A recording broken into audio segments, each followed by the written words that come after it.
सभी को जय श्री राम, राधे राधे। अभी आपने लास्ट वीडियो मेरी देखी होगी, जिन्होंने नहीं देखी है वो मेरी फेसबुक पे जाकर के देख ले। ईशा बेरी के नाम से है और यूट्यूब पे मेरी ईशा बेरी के नाम से है।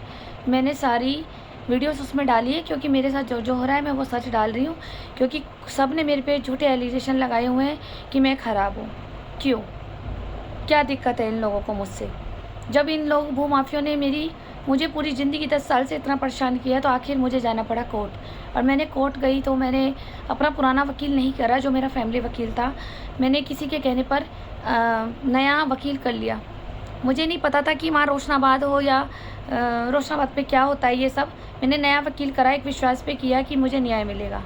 मैं जब वहाँ गई उस वकील को मैंने अपनी सारी स्टोरी आत्मकथा बताई, 10 साल से बीती हुई जो हुई, तो उसने कहा कि मुझे तो ये स्टोरी याद ही नहीं रहेगी, आप एक रिटर्न में मुझे दे सकती हो। तो मैंने जब रिटर्न बनाया, पॉइंट टू पॉइंट बनाया, जिसमें मेरे को डेट और विद एविडेंस, जिसके जो मैं वीडियोस है, कुछ फ़ोटोज़ है, कुछ सबूत है मेरे पास, वो उसके साथ साथ जिसके थे वो सब मैंने उसमें 60 पेज का डिटेल बनाया। 60 पेज का बना करके मैंने वकील को मैंने सबमिट करा। जब उसने पढ़ा तो उसने कहा कि अरे ये तो बहुत बड़ा हो जाएगा, जज साहब तो पढ़ते ही रह जाएंगे। तो मैंने कहा कि जो आपको ठीक लगे वो आप ऐसा करें। तो उसने क्या करा, 60 पेज का मेरा जो था, जिसे हम लोग परिवाद बोलते हैं, परिवाद इट मीन्स जो मैंने शिकायत दर्ज करानी है अंडर कोर्ट में, तो परिवाद में मेरा 60 पेज का था। तो उस वकील ने सब कुछ काट पीट करके सिर्फ मेरा 1.5 पेज का बना दिया, 1.25 पेज का, सॉरी, 1 पेज आगे का और पीछे पलटो तो छोटा सा एक स्ट्रेंजा। तो उसमें सिर्फ 4 स्ट्रेंजा थे और उसमें महिलाओं का बिल्कुल भी कोई विवरण नहीं था। इन्होंने पूरी पहली ग्रुप ऑफ गैंग ने इन्होंने जा कर के और इन भूमाफियों ने जा कर के पहली सेटिंग कर ली उस वकील से। मेरे 60 पेज का था, आप सोचते हैं 60 पेज का, जिसमें मेरे पे with evidence, with proof, with video, with photos, सब चीज़ था। 60 पेज का होकर के इन्होंने 1.25 पेज का बना दिया, जिसमें 4 स्ट्रेंजर थे, वो भी सिर्फ जेंट्स के थे और कोई महिलाओं की कोई विवरण नहीं था। तो मैंने जब वकील से पूछा कि भाई मेरे को महिलाओं ने तो बहुत ही आतंकियाँ मचाई थी मेरे साथ, तो आपने क्यों नहीं लिखा? तो बोले कि अरे नहीं, वो हम ओरल बताएंगे, वहाँ पर जीरा होती है। तब मुझे जीरा भी नहीं पता था कि हम मुँह से एक्सप्लेन करेंगे वहाँ पर, तो वहाँ पे मैं सब टॉपिक बताऊँगा, क्योंकि अगर मैं इतना कुछ लिख दूँगा तो अपने लिए भी सीक्रेट रखना है कि मुझे जज को क्या जवाब देना है और दूसरी पार्टी को भी क्या जवाब देना है। मैंने उस पर विश्वास कर लिया और मैंने वो केस को साइन करके सबमिट करा दिया जज के पास ऊपर। लेकिन फिर क्या हुआ, जब डेट लगती है, फर्स्ट डेट लगेगी आपकी जज के सामने, तो ये वहाँ पे खेल खेल गया हमारा वकील। अब न जाने कहाँ से खेल गया, आप लोग समझदार हैं। महिलाओं के सारे नाम काट दिए गए, लड़कियों के नाम काट दिए गए, जेंट्स के नाम सिर्फ रखे गए, ठीक है। और उसमें भी उसको एक तसल्ली दे दी होगी जेंट्स को कि वो भी हम तुम्हें बचा लेंगे।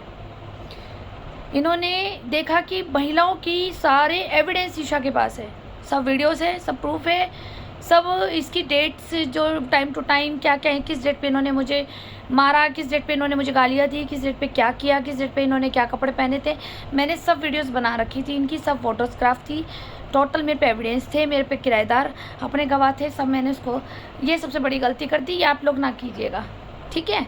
ये जो वकील होते हैं ना, ये किसी के नहीं होते, अब ये मुझे पता लग गया, बहुत ही कम होते हैं जो आपको न्याय दिलाएंगे। काला कोट पहन के तो बैठ जाते हैं, शनि भगवान से भी नहीं डरते हैं, कहते हैं शनि न्याय करता है, काला कोट उन्हीं लोगों को मिलता है, ठीक है। ऊपर से तो किस्मत से लिखवा के आ जाते हैं कि वकील की किस्मत लेके पैदा हो जाते हैं, लेकिन गद्दारी इतनी बड़ी करते हैं ये लोग कि जो बेचारा इंसाफ लेने आ रहा है ना, उसको ये इंसाफ नहीं दिलाते ठीक से। तो फिर क्या होता है, इनकी ये जो हमारे जैसे क्लाइंट होते हैं ना, तो हमारी बददुआ ही बहुत होती है इनको बर्बाद करने के लिए।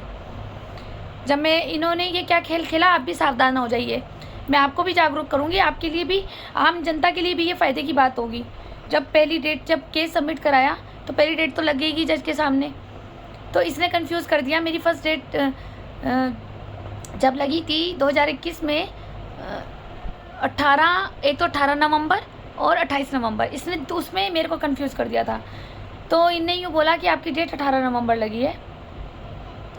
मैंने ट्रस्ट किया, मैंने कहा ओके 18 नवंबर मैंने नोट करी, और मैं जैसे उसकी चैम्बर से बाहर निकल रही थी, इत्तेफाक से मेरा कोई जानकार निकल गया वहाँ पे वकील कि अरे यहाँ पे कैसे। उसने मुझे सब एक्सप्लेन कराया कि मैं इस केस से आई हूँ, मैंने उसे बताया, तो उसने कहा कि कौन सी डेट लगी। उसने मोबाइल में देखा, आजकल रोशनाबाद के सारे वकीलों के पास एक मोबाइल में ऐप है जो डेट देखते हैं क्लाइंट की, तो उसमें उन्होंने देखा, उन्होंने कहा नहीं ये झूठ बोल रहा है, 18 नवंबर नहीं है 28 नवंबर है तुम्हारी। मुझे बिलीव नहीं हुआ, तो उसने मुझे कहा कि चलो तुम ऊपर चलो मेरे साथ, जहाँ फ़ाइल सबमिट होती है अंदर ऑफिस में। मैंने वहाँ फ़ाइल खुलवाई। जब फ़ाइल खुलवाई तो उसमें 28 नवंबर थी। मेरा खुद का वकील 18 नवंबर बोल रहा था और मैं 28 नवंबर देख के आई हूँ रिटर्न में। मैं नीचे आई और उसके पास फिर मैं इसके चैम्बर में दोबारा गई और मैंने बोला कि कौन सी डेट लगी है। इन्हें फिर मुझे 18 नवंबर बोला है। मैं ऊपर से पेपर लेके आ गई थी। मैंने कहा ये 28 नवंबर है और उसके होश उड़ गए और वो दिमाग का गर्म हो गया मेरे ऊपर। आग बबूला कि आप तो छानबीन करती हैं, ये है वो है। क्योंकि देखो इसकी क्या साजिश थी। 18 नवंबर इसने मुझे बुलाया, मैं उस डेट पे आती तो ये मुझे कहता था कि आज जज नहीं बैठी है। ये नेक्स्ट डेट मुझे दे देता दिसंबर की, और जो 28 नवंबर में मेरी डेट लगी थी उसमें मैं एब्सेंट हो जाती, क्योंकि वो मुझे पता ही नहीं लगती। तो क्या होता, जब मैं एब्सेंट हो जाती तो मेरा केस खारिज हो जाता, ये ख़त्म ही हो जाता। जो केस डाल रहा है वही प्रेजेंट नहीं हो रहा है। इसने इतना बड़ा गेम मेरे साथ खेला और उसके बाद मैंने वहाँ से वो केस हटाया।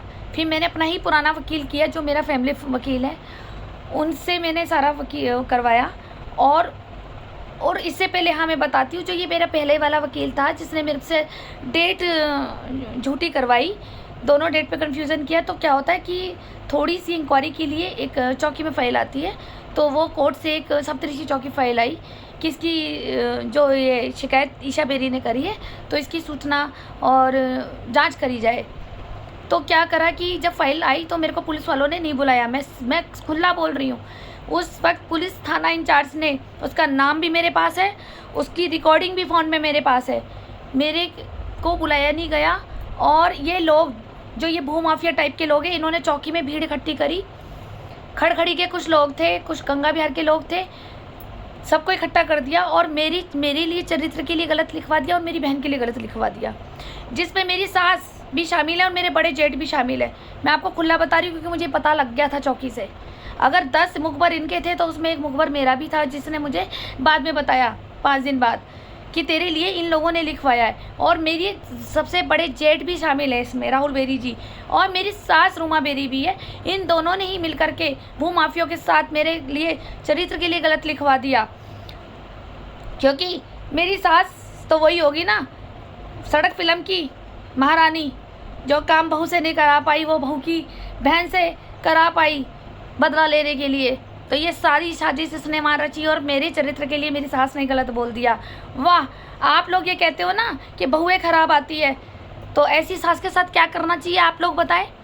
इस सास की भी स्टोरी डालूंगी मैं भी, आगे देखते जाना मेरे साथ क्या क्या हुआ है ससुराल में, जो मेरे घर वालों को भी नहीं पता आज तक। इन्होंने चौकी में गन वाला मेरे लिए चरित्र के लिए बोला तो पुलिस ने लिख दिया और मेरा चालान कटा दिया। मैं गई भी नहीं हूँ, फिर भी मेरा चालान कटा दिया और मेरी वो फाइल पैक होकर रोशनाबाद आ गई। जब मैं वहाँ पहुँची, जब वहाँ फाइल पहुँची तो उसके मुझे नहीं पता था वहाँ फाइल वहाँ पहुँच गई है। तो मैंने उसी दौरान उस पहले वाले वकील से फ़ाइल हटा करके मैंने अपना वकील चेंज कर लिया और मैं पुराने वाले वकील, अपने फैमिली वकील के पास चली गई। मैंने उनको सारा मैटर बताया। और जब वो ऊपर फाइल की जांच करवाने गए तो उसमें पता लगा कि मेरा चालान भी कट गया उसमें। कमाल की बात है ना। आप लोग भी सावधान होइए ऐसे भूमाफियों से। ये ना बड़ी अच्छी स्टोरी लिखवाते हैं चरित्र के लिए, क्योंकि ऐसे चरित्र के लिए ये बड़े अच्छे भूमाफिया हैं। किसी का चरित्र कितना नीचा गिराना है और कैसे कमाई करके खाना है, ये तो यही बताते हैं। तो इन्होंने क्या करा कि मेरा चालान कटा दिया, लेकिन मेरे जो वकील साहब थे फिर उन्होंने मैं अपने नाम से केस लड़ा। इनकी NVW हो गई, फिर इन भूमाफियों की NVW हो गई। महिलाओं के सारे नाम पहले कटवा दिए थे। अब देखो मज़े की बात, महिलाओं के और बेटियों के नाम क्यों कटवा दिए? यहीं से तो गुनाह कबूल होता है। इन्हें पता था कि मेरे पास सारी वीडियोस है, इन्हें अपना खतरा हो गया था, इनसिक्योरिटी फील हो गई और महिलाओं के सारे एविडेंस ही पेश कर देगी तो महिलाएं भी सज़ा, जो एक धाराएं लगेंगी वो भी महिलाओं के ऊपर लगेंगी, बेटियों के ऊपर भी लगेंगी। तो इन्होंने सारे नाम कटवा दिए उस वकील से।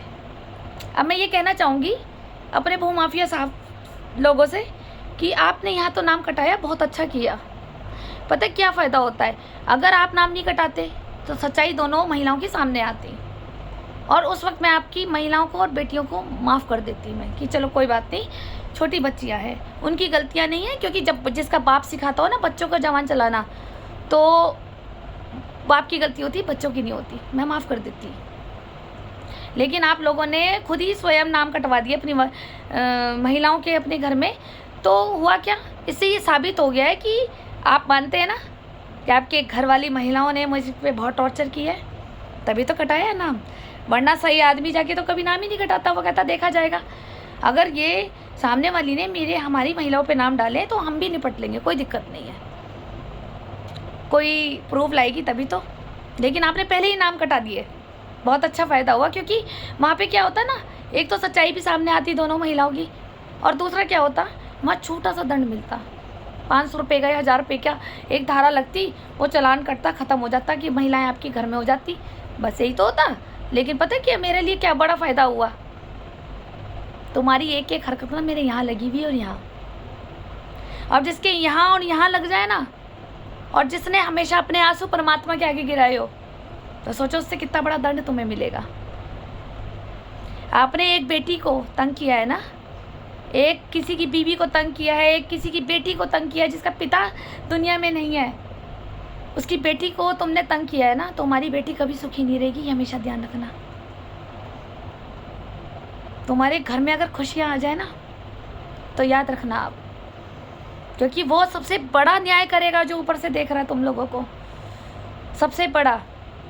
अरे मैं ऐसी ससुराल में बर्बाद हो रही थी, बेरियों के ख़ानदान में, तुम लोगों को तो मेरी सुरक्षा करनी चाहिए थी कि इसका भाई भी नहीं है और इसका पिता भी नहीं है। तुम लोग तो मेरे ससुराल वालों के साथ ही मिलकर जीव चपाटी करने लगे, मुझे परेशान करने लगे तुम। आखिर क्यों?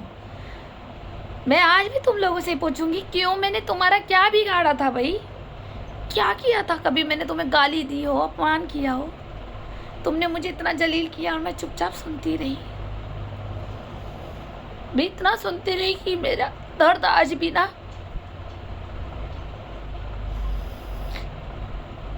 तुम्हारे कर्म तुम्हें नहीं छोड़ेंगे, नहीं छोड़ेंगे। एक बार तो मैं भी तुम्हें माफ़ कर दूंगी, लेकिन तुम्हारे जो कर्मा है ना, जो तुमने मुझे परेशान किया है, वो तुम्हें कभी नहीं छोड़ेंगे। सिर्फ वेट करो आप, सिर्फ वेट। मैं तुम्हें कोर्ट ना सज़ा दिलाने के लिए नहीं ले गई थी, तुम तो मुझे पढ़ ही नहीं पाए। मैं तुम्हें कोर्ट इसलिए ले गई थी कि तुम सच बताओ मेरे लिए कि आखिर दिक्कत क्या है मुझसे। तुम भी मुझे सच बताओ, मेरी गलती होगी तो मैं आप लोगों के पैरों पे गिर के माफ़ी मांगूंगी, और फिर हम दोनों आपस में एक अच्छे पड़ोसी बन के रहेंगे और समझौता कर लेंगे। मैं तो इसलिए ले गई थी आपको कोर्ट। और आपको क्या लग रहा था कि मैं आपको सज़ा दिलाने लगी थी? सज़ा देने वाली मैं कौन होती हूँ? सज़ा देने वाला तो वो बैठा है ना न्यायाधीश ऊपर, तुम लोगों को देख रहा है 24 घंटे। क्योंकि तुम लोग तो ऐसे बता ही नहीं रहते, तुमने तो 10 साल से मेरी ज़िंदगी बर्बाद कर रखी थी। कम से कम मैं तो ये चाह रही थी कि आप लोग कोर्ट आएंगे तो कुछ आप सच बताएंगे वहाँ अपने वकील के सामने, कुछ मैं बताऊँगी, तो कम से कम हम लोगों की गिले शिकवे तो दूर होंगे वहाँ कोर्ट में। लेकिन नहीं, आपने तो बदमाशी दिखाई। फिर क्या हुआ? आपने महिलाओं के नाम कर दिया, आप जेंट्स के NPW हो गई। फिर आप स्टे लेने गए नैनीताल, वहाँ से आपका स्टे कैंसिल हो गया, आपको स्टे ही नहीं मिला। देखा कैसा डमरू बजाया शंकर ने मेरा, कि आपको स्टे ही नहीं मिला। फिर आपको यहाँ पर आकर जमानत करानी पड़ी, फिर वकील करना पड़ा, फिर आप केस लड़ रहे हैं मेरे साथ। हम यही करने आए हैं क्या? मुश्किल से 50 साल की ज़िंदगी आजकल मिलती है आपको भी और मुझे भी। हम एक अच्छे पड़ोसी, एक बेस्ट फ्रेंड बन के तो रह नहीं पा रहे, ठीक है? एक तरफा मेरे पे हमला हो ही जा रहा, और जगह जगह आप मुझे बदनाम करते हैं, मैं चरित्र की ख़राब हूँ, कि कोई इसका कॉलोनी में इससे कोई बात ना करे, ये अकेली आइसोलेट हो जाए। आपको क्या लगता है कि मैं अकेले रह करके दुखी होती हूँ? ना, मुझे तो खुद बचपन से अकेलापन पसंद है। आप लोगों ने देखा भी होगा, मैं फालतू किसी के घर भी नहीं जाती। हाँ, दुख सुख और कीर्तन बजानो तो जाती भी हूँ, फालतू मुझे किसी के पास झूठ चपाटी पसंद नहीं है, मुझे तो अकेलापन पसंद है। लेकिन आप लोगों ने सोचा अरे इसकी वाह ना हो जाए ज़्यादा, ये जो लोगों के घर न चल दे, तो आप दूर दूर तक भट्टे, भागीरथी नगर, सत्यम बिहार, गायत्री बिहार, गंगोत्री बिहार, हरिपुर कला, खड़खड़ी, सब जगह मुझे बदनाम करते हैं आप। डर नहीं लगता भगवान से आपको? कैसे मिट्टी के बने हुए हो?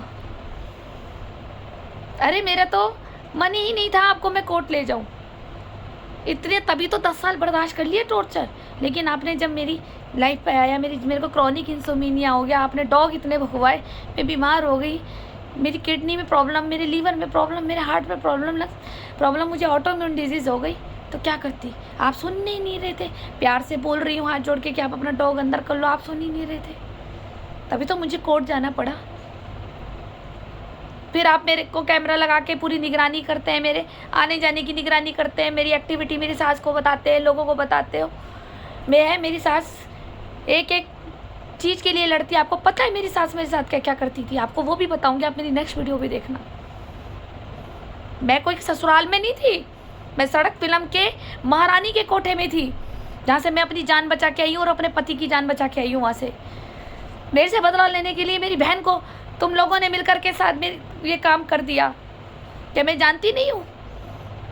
कोई बात नहीं, अभिमन्यु भी हारा था, बलि जो चढ़ा दी ना मैंने अपनी बहन, लेकिन तुम्हें भगवान नहीं बख्शेगा, नहीं बख्शेगा। तुम यमराज के पास भी जाओगे ना तो खुद को शर्म आ जाएगी कि तुम कैसे कर्म करके आए हो धरती पे। लेकिन आपको क्या फ़र्क पड़ता है? मैं आपकी हुई कौन? बहन बेटी होती आपकी तो आपको शर्म भी आती, लेकिन आप तो मुझे उसी नज़र से देख रहे थे जिस नज़र वालों के घरों में आपकी बीवियां बैठती हैं। आपके तो खुद की बीवियां और बेटियां बैठती हैं वहाँ पर। तो सोचो ना, फिर मैंने तो वहाँ तक ख़त्म कर दिए रिश्ते अपने।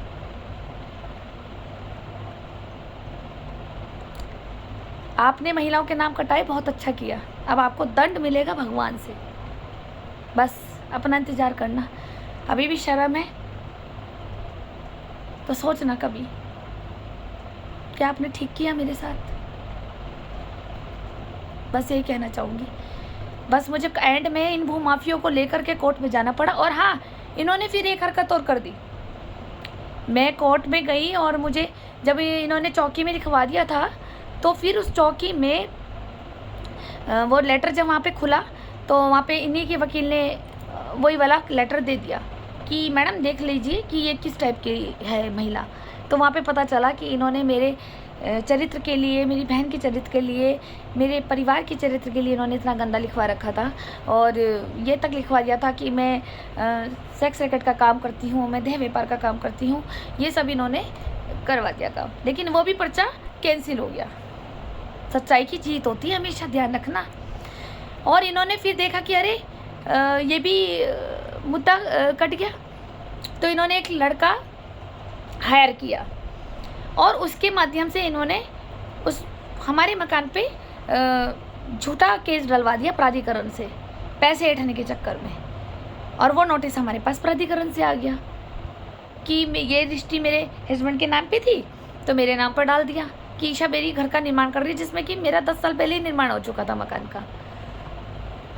तो इन्होंने ये भी करवा दिया। अब मैं फिर इस लड़के को भी लेके गई कि भाई आखिर दिक्कत क्या है, जो तू मेरे घर से 1.5 किलोमीटर दूर रहता है और तू 10 साल बाद मेरे मकान पे ये लेटर डाल रहा है, आखिर दिक्कत क्या थी? पर दिक्कत उसे नहीं थी, दिक्कत इन्हीं मुँह माफियों को थी कि इसे यहाँ से भी परेशान किया जाए और इससे पैसे ऐंठे जाए, या फिर ये परेशान होकर के फिर वही वाली कहानी की इसका मकान सस्ते में हड़प लिया जाए। इतना दुखी कर दो इसको, इतना दुखी कर दो, या तो ये मियाँ बीबी सुसाइड कर ले क्योंकि बच्चा तो है ही नहीं, मकान हड़प लेंगे, और या फिर यहाँ से ये सस्ते में भागेंगे।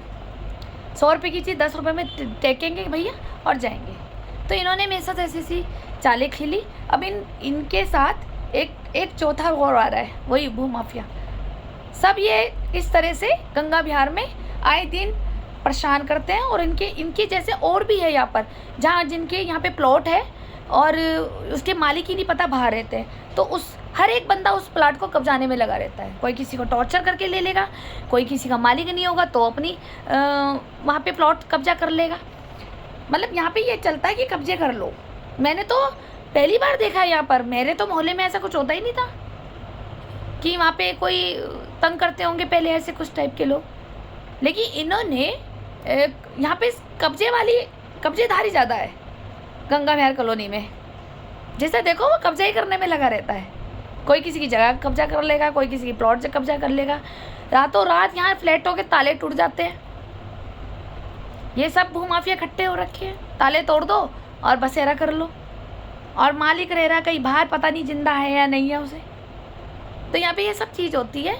तो ये जो कोई व्यक्ति मेरी वीडियोस देख रहे हैं, तो मैं ये चाहूँगी कि ये वाली वीडियोस अगर दूर दूर तक अगर ये पहुँचा सको आप योगी जी को, नरेंद्र मोदी जी को, तो ये जहाँ तक आपको लगता है कि इसका सोल आउट हो जाए, कि मैं ये चाहूँगी कि इन प्रॉपर्टियों का ऐसा पक्का काम होना चाहिए, ऐसी पक्के रिश्ते होने चाहिए कि भाई कोई एक एक पाई जोड़ करके अपनी प्रॉपर्टी बनाता है, उसकी कोई कब्जा ना ले ले पीछे।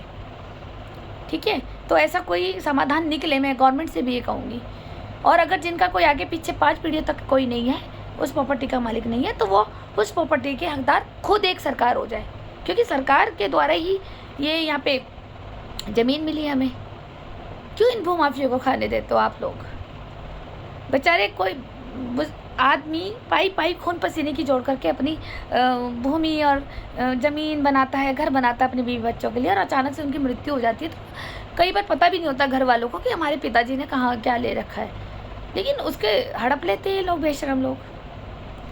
तो मैं ये चाहूँगी वीडियो आप आगे पहुँचाए तो बहुत धन्यवाद, और ऐसे भूमाफियों से आप सावधान रहिए। मेरी सारी ये जो मैंने जितनी भी वीडियोस बनाई है, ये मैंने बहुत कम शॉर्ट्स में बनाई है, जिससे कि आप लोगों का भी समय बर्बाद ना हो और थोड़े से आप जागरूक भी हो जाए। अगर मैं अपनी एक एक स्टोरी और बताने लग जाऊँ तो मुझे पूरा साल लग जाएगा कि इन भूमाफियों ने 10 साल से मुझे कितना परेशान किया है। आपने मेरी वीडियो सुनी, आपने समय दिया, धन्यवाद।